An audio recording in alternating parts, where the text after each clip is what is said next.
Hi everyone.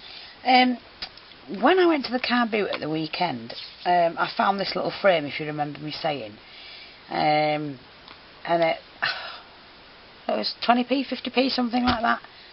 Anyway, I've not finished the back because I want to get this done because Glenda's going to do something in using the technique I've just used.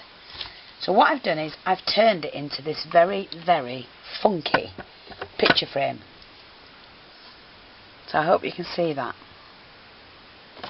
And it was one of the easiest things I've ever had to do.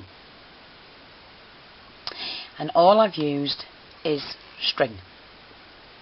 Now, because I've wrapped it round and round the frame, my glass doesn't fit in there, but that's easily sorted because I can use acetate, or, well, I would use acetate to put the picture onto, to just put it onto the back, glue it on, and then cover the back completely, and you will still see whatever picture it is. Now you could emboss a butterfly, a flower, whatever you wanted to do, a picture, photograph, whatever, and you just put it on there, pop it on the back, and then you've got a nice funky picture frame. So if you want a tutorial done, I can do it, but it is easy, and all you do, and all I've done with this, if you're using a frame, I coated it with white as an undercoat first. I then wrapped different I did two lots of different string. This is a thick string, this is a thinner string. You wrap it in any order you want, just do it funky.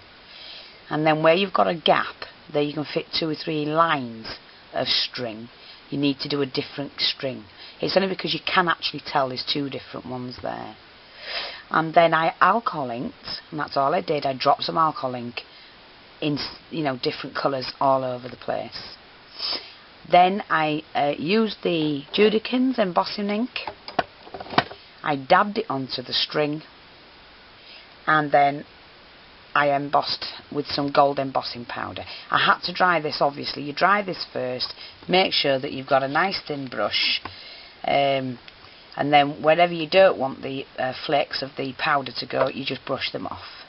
I left some on here, there and everywhere, just because it makes it funky. So, put your string on, glue it on all the way, glue it as you go in. Just do a line of glue and then put your string on, hold it, and then just go on to the next bit. But crisscross them and whatever. When you've done that, drop your alcohol ink in all these little compartments, wherever you want them to be, and mix and match. And then, dry that completely. Heat tool was good enough. When you've done that, then use some embossing ink to wet the string, and then I use gold, and what happens is it comes up like a textured effect. I mean, that's got 2 layers on. If I'd have put another layer on, it would have been a bit more smoother, but I didn't want that because I like the funkiness of it. And then what I did afterwards, I went over it with the Copic markers just to fill in any imperfections where I needed them doing, or wanted them doing. And there you go, you've got yourself a nice funky frame. So I hope you like that. It is good. Really nice. You can do lots and lots of different things with this, like I've just explained to Glenda. You can get a piece of acetate, draw on where you want your string, like if you were doing a church window. Glue the string on to the acetate, leave it to dry. Alcohol where you want alcohol ink where you want all of the colours, so put them where you want them, and you have a stained glass window. Then you can cut that out and add it to your project, whatever you want to do with it. There's lots and lots and lots of different ways you can do these. You don't need to do a frame. You could do a background of a book, you could do the front cover of a book, you could do a tag like it.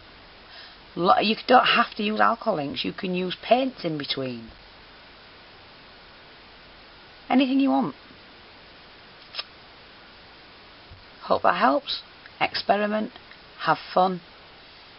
Let's see what you can do with it. We've got the shabby chic, we've got the old vintage, we've got this, we've got that. Let's see a bit of modern art.